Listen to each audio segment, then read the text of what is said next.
Word on the street is that the Bureau of Labor Statistics released its JOLTS report. So let's talk about what the JOLTS report is and what that report means for human resources practitioners. Let's get to it.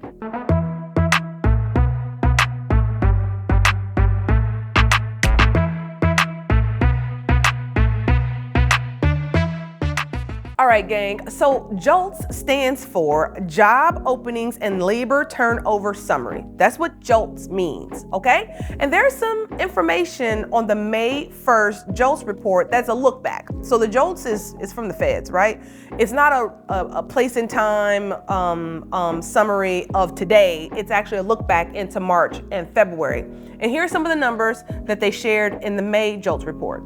There were 8.5 million job openings in March, and compared to 8.8 million job openings in February. So meaning we are staying pretty flat as it pertains to what the market has available. There were 5.5 million hires in March in comparison to 5.2 million separations.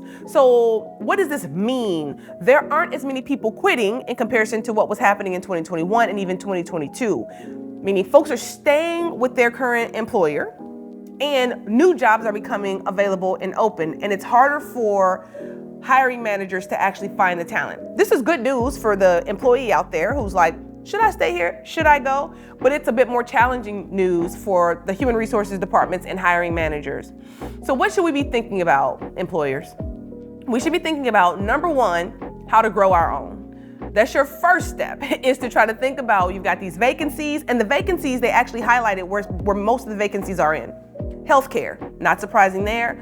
The COVID burnout was real. We had an influx of retirements. We've got new positions that are available on the market, and it's very hard to find that talent right now. So healthcare, there's a boom of opportunity there. Construction, you know, all of the chip monies out there, all of the construction money, billions of dollars have been flooding the economy to get new bridges and other infrastructure throughout the United States of America. Well, you know what we need to build those bridges and to pave those roads? Construction workers. So there's a big boom on the construction side of the house. And then finance and insurance are the other two really large industries where they're needing a lot of talent right now. So that's where there are some gaps, okay? What does this mean? You got to grow your own talent. We need to start to look upstream at the folks who are graduating from high school, folks who are graduating from college, folks who are going to enter college, and tell them where they should be pursuing careers and things that they should be considering that they're not even thinking about right now. That's number one. Number two, you got to make some hard decisions about your workplace culture, okay? Folks can vote with their feet and they can go anywhere in the world to work right now. And although most organizations have a return to office mandate, most of them, and those who don't, you're competing with a global and international talent base. But when you have people returning to the office, what are they returning to, right? How is their manager treating them? How are their colleagues treating them? Is it dysfunctional? Are people doing, on Zooms in their offices in the workplace? Because who wants to live that life, right? You got to really start thinking about what your workplace culture is and making some hard decisions. If you have got some managers inside your ecosystem that you know are causing strife throughout the organization, cut bait, right? Be humane, have the conversations, but when you see that they're unwilling to make the necessary changes, don't be afraid to cut bait. All right. Also, if you got some employees inside your organization who are just being disruptive, folks can't get their jobs done, cut bait. Be humane and be patient up to a point, but don't keep talent in your organization who are eroding your culture and making your all-stars and hardworking employees frustrated because they can literally go anywhere in the world to work. So just think about that. Get your culture house in order.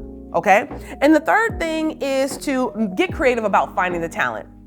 Join with partners, right? If you're in the construction agency, don't look at another construction firm as a competitor. Look at them as a potential partner. You all are looking for the same talent. If you're in healthcare, join with the other healthcare organizations and go to universities and go to the places that have some of the biggest nursing schools out there and tell them to look to your region to select you as a region in the future. So these are just some of the things to think about because you know what? The job openings are still quite significant, The market, people aren't moving around from job to job, thank God. People aren't moving around from job to job like they were a few years ago, but this also means it's harder to find talent, and it's also harder to keep talent. So the onus is on you to actually get the house in order, go upstream, get creative, and grow your own. This is this issue of Word on the Street. If you got some other solutions on how to fill some of these talent gaps, jump into the chat. We love to hear about what you're doing that's working. Talk to you next time.